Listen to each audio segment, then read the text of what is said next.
Hey, good morning. Good to see y'all guys. It's Sean here from Voices from the Dirt Road. It's so good to see you this morning. Today, we got an awesome show for you. But let me tell you something. Today, we're going to do this show in 30 minutes. And the reason why we're doing it in 30 minutes, because I got to get outside before the rain comes to take care of the cows and my staff and others.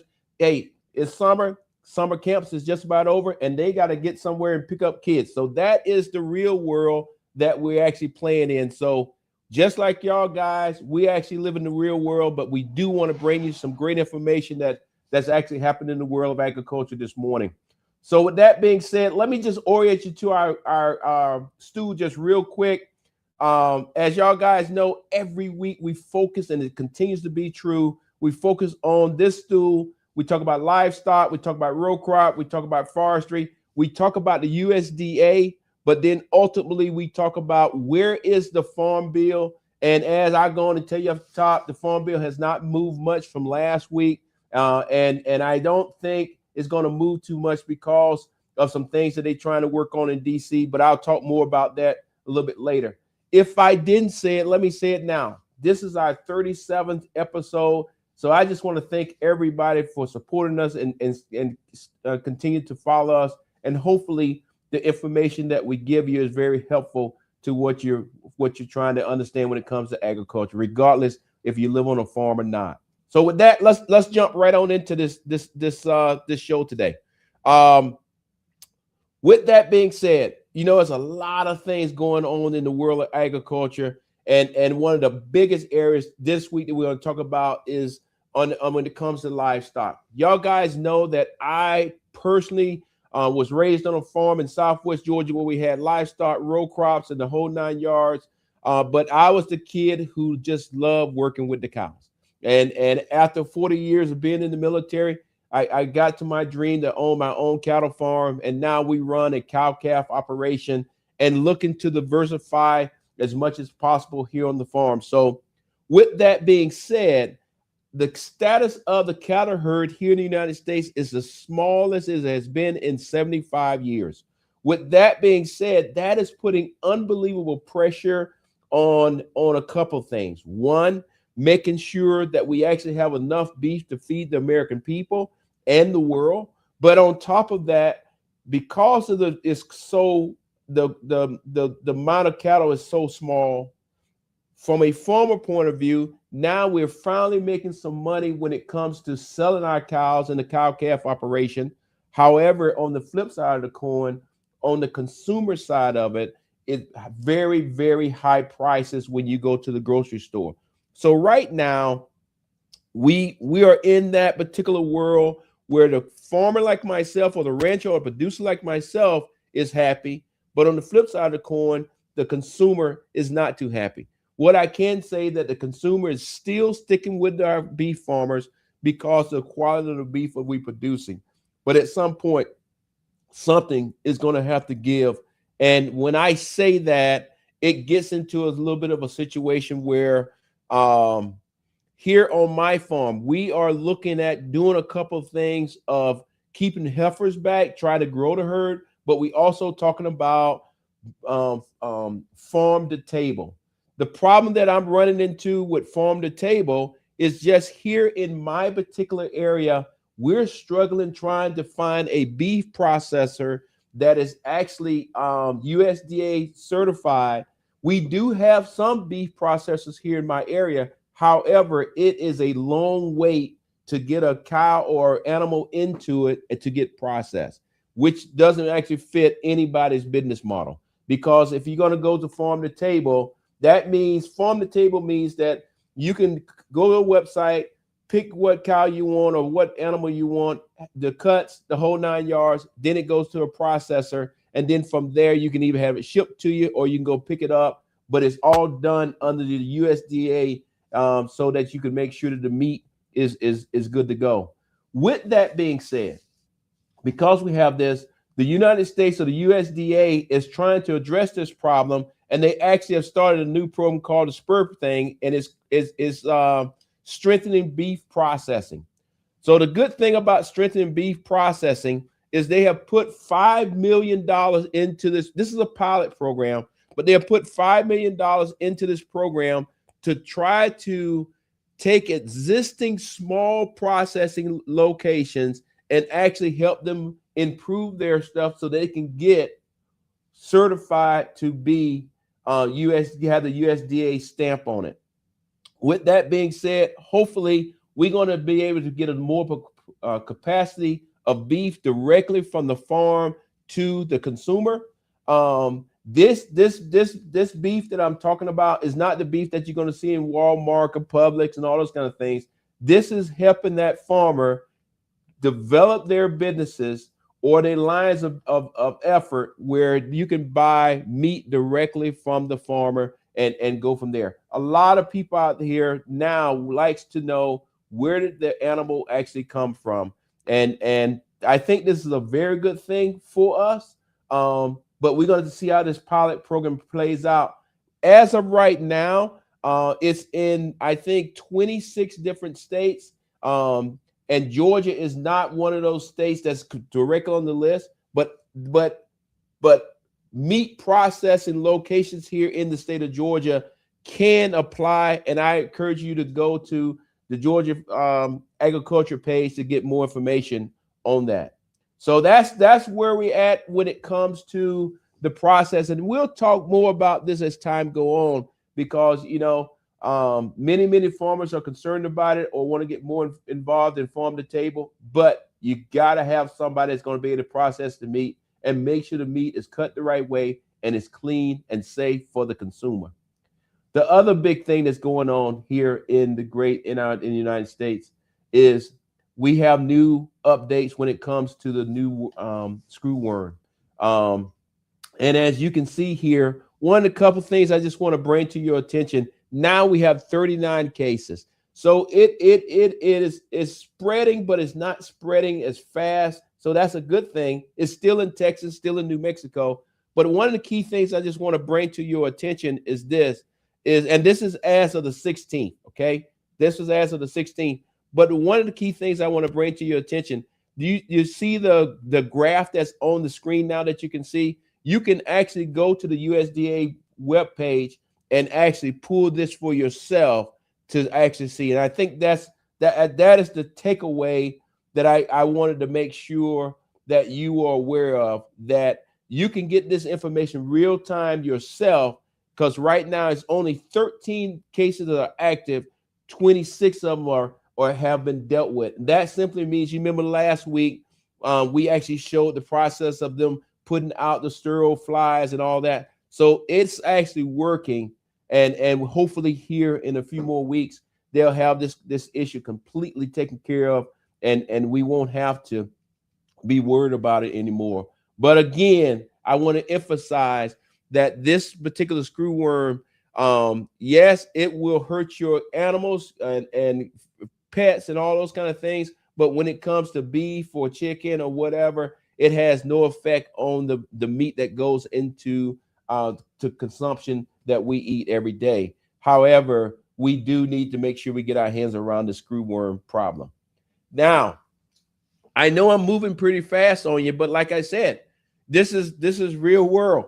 Let me just take a little bit more of this coffee here, because I'm trying not to cough because outside we've been getting rain, we getting super hot, the whole 9 yards, and I done messed around and caught a cold. So I'm going to try to do this entire show without coughing. If I pull that off, boy, I should get a Grammy or something. I don't know, or Emmy. I don't know what they give out, but I should get something. Well, the next area that I just want to bring to your attention today, and we'll do a deep dive in on this, and I'm excited about it because this is what we do on our farm, and there's many, many other farmers that are doing it throughout the United States, and specifically here in Georgia, and that's called regenerative ag.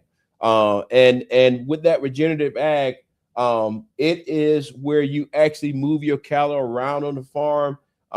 It's not organic, but it is where you actually move the cows around. You treat them with respect and all those kind of things. But before I get too deep in it, let me just take a break and let the team, let's play the video, and then I'll come back on the other side.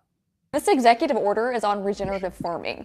It places an emphasis on modernizing agriculture through things like chemical research and public-private.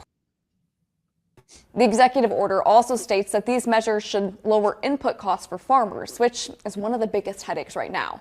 Now, we spoke with experts in regenerative agriculture about this order, and they say that they're grateful for the official nod to their work. We've been involved in a project with Nature Conservancy and many other organizations to see what are the barriers to greater adoption of these practices, and put together a roadmap document that can help solve those problems along the way.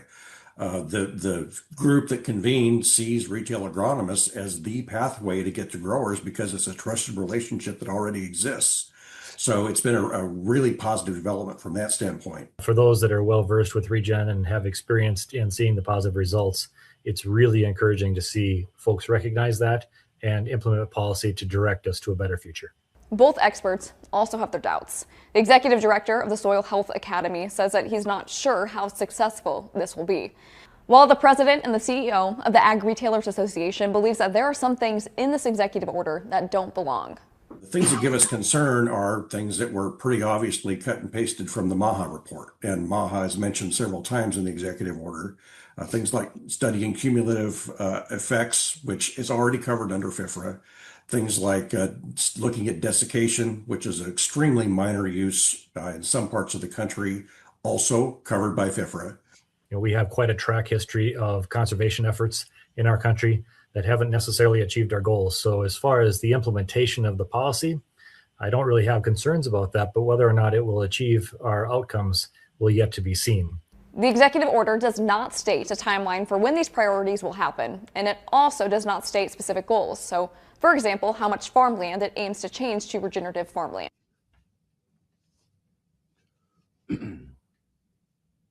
Yeah, as you can see there, regenerative ag is something that has been around, but now it looks like our federal government, USDA, the president just signed an executive order that they're trying to put a little bit more emphasis onto it. It's $700 million that the NRCS currently has. Farmers can go and sign up, and what the video was showing was on the row crop side of it. However, this is also happening when it comes to the livestock side of it, regardless if it's sheep or cattle or whatever. Give you a prime example here on my farm. We actually run a regenerative ag farm. That means that we're making sure that we move the cattle around. We're making sure that we focus on the soil versus everything else. Everything else helps us make better soil, because if you're in the cattle business, I think any cattleman will tell you, if you don't have grass, you can't have cows. So with that being said, I am happy to let y'all guys know that I am part of this study of this program.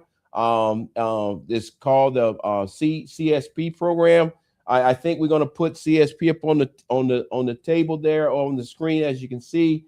But the key piece is it's all about focusing in on your pastures, focusing on the land, focusing on the soil to actually try to keep it as good as possible, not putting as many chemicals out there and all of those things. So the program, like I've talked about here, has $700 million put into it.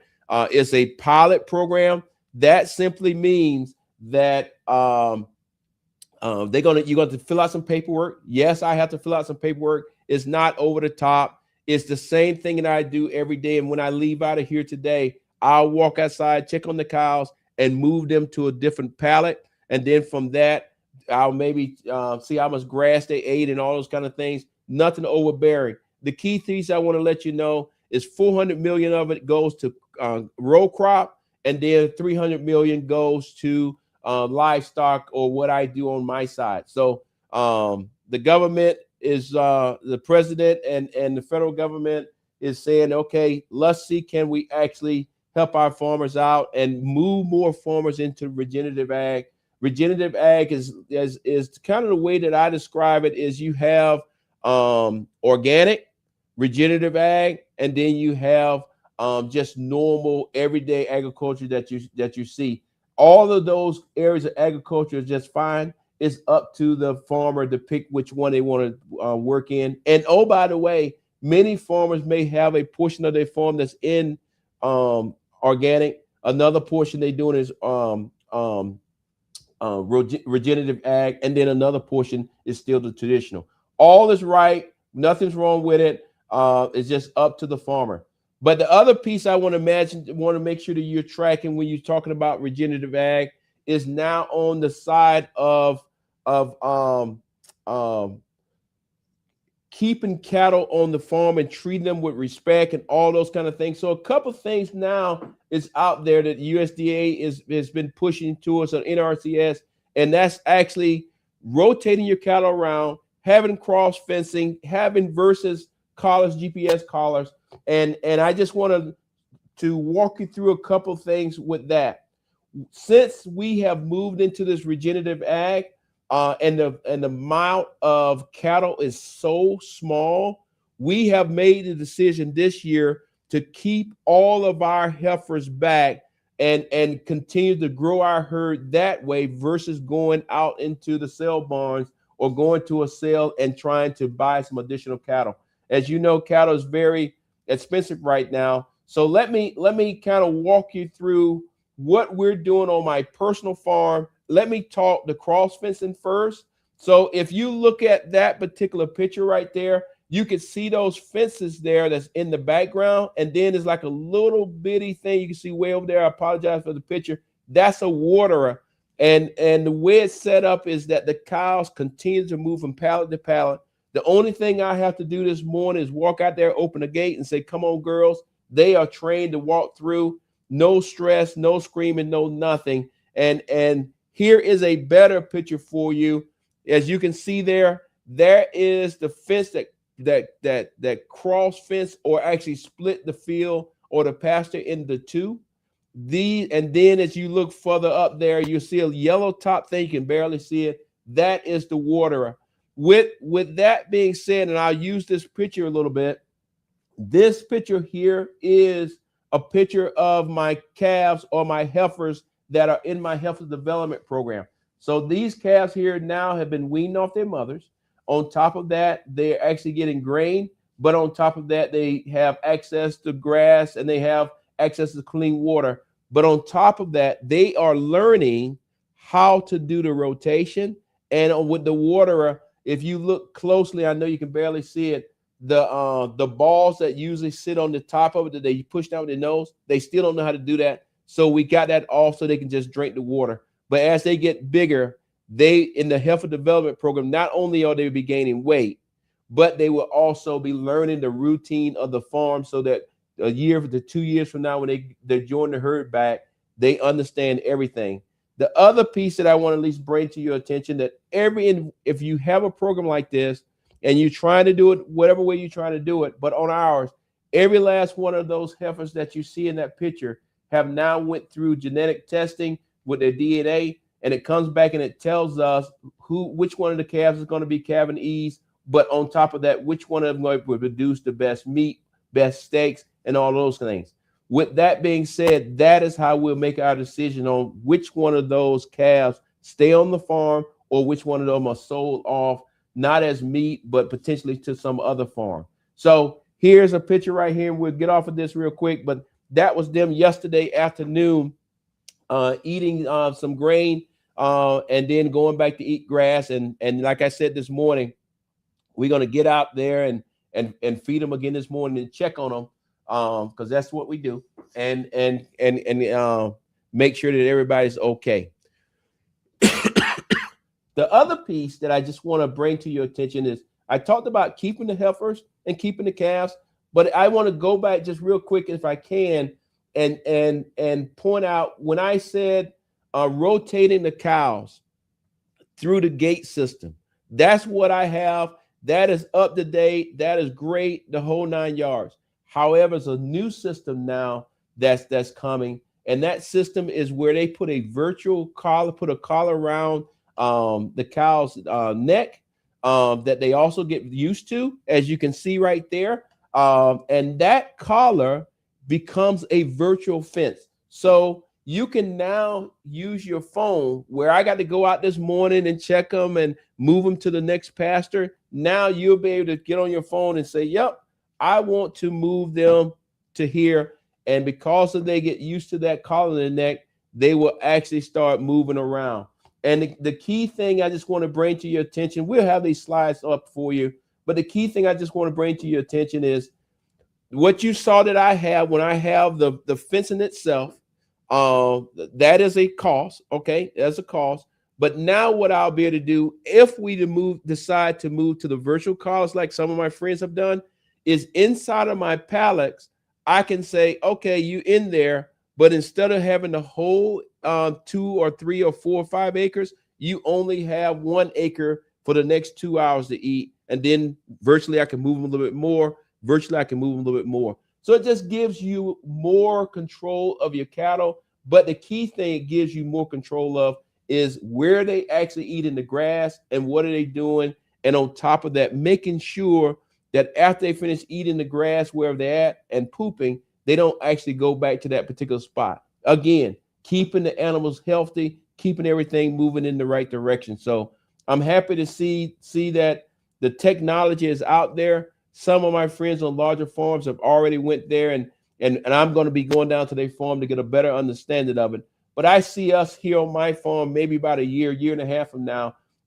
Perhaps if you come through here, you'll see where we have the virtual collars on our calves, so that on our cows, so that if I'm not here at the house, I can actually still move them with my phone, which I think is pretty cool. All right, the time now is 7:21. We got about 200 people watching us, so I just want to say thank you for watching our show. I know it's super early, but also let me just look at my notes. I want to make sure I touched everything because I'm moving pretty quick. But I also want to let you know that this coming Wednesday, which is the 27th, at 7 p.m. Let me make sure I say that again.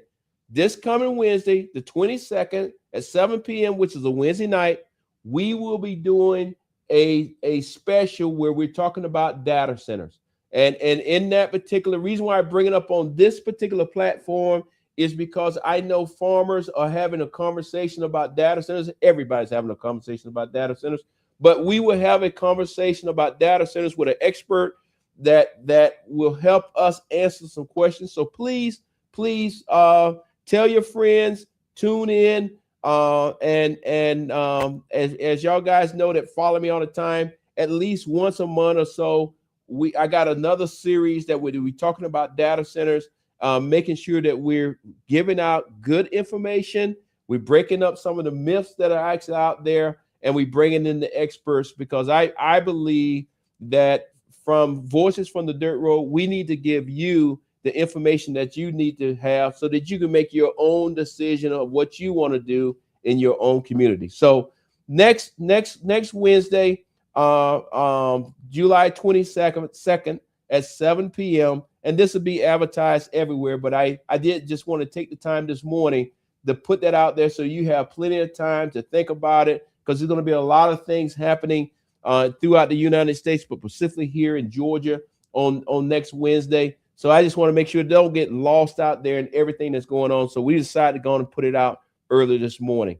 As y'all guys know, one of the things I spent many years in the military. And I have many friends that now they're out. They're doing okay, but some days they struggle, and they struggle with mental health. So I always, and I know that farmers, because prices are extremely high, input costs are extremely high, all kind of things are hitting us. People are stressed out. So I always like to end our show the same way. Probably the most important thing that I'm going to say is, if you're a farmer or you're a family member that knows a farmer and that individual, man, female or male, is struggling, please call 988, because you'll get a live person, a professional that will help you get from today to tomorrow. That's something I've always said when I was in the military. I never wanted any of my soldiers to make a long-term decision for a short-term problem. So if you figure out those words, you know exactly what I'm talking about. But at the end of the day, that's the same thing I say to my fellow farmers and people working in agriculture out there. I know it's tough right now. The federal government is trying to pump a lot of money into agriculture because of the input costs, but I'm not 100% sure if the money they're trying to pump in, like we talked about the 7 million and 700 million, then we talked about 500 million. I'm not sure if that money is going to get to everybody in time to meet your particular timeline.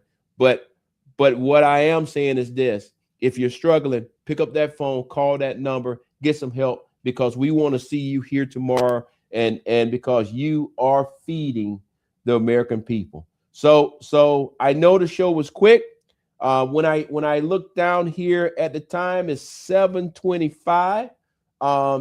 If they were passing out awards today, I'm not sure if y'all guys would give me an award, but I would tell you all the people that work behind the scenes to help me put this show on, because they got to go and pick up kids from summer camp. They're going to say I'm the best host ever. So with that, guys, the cup is double. Have a great day.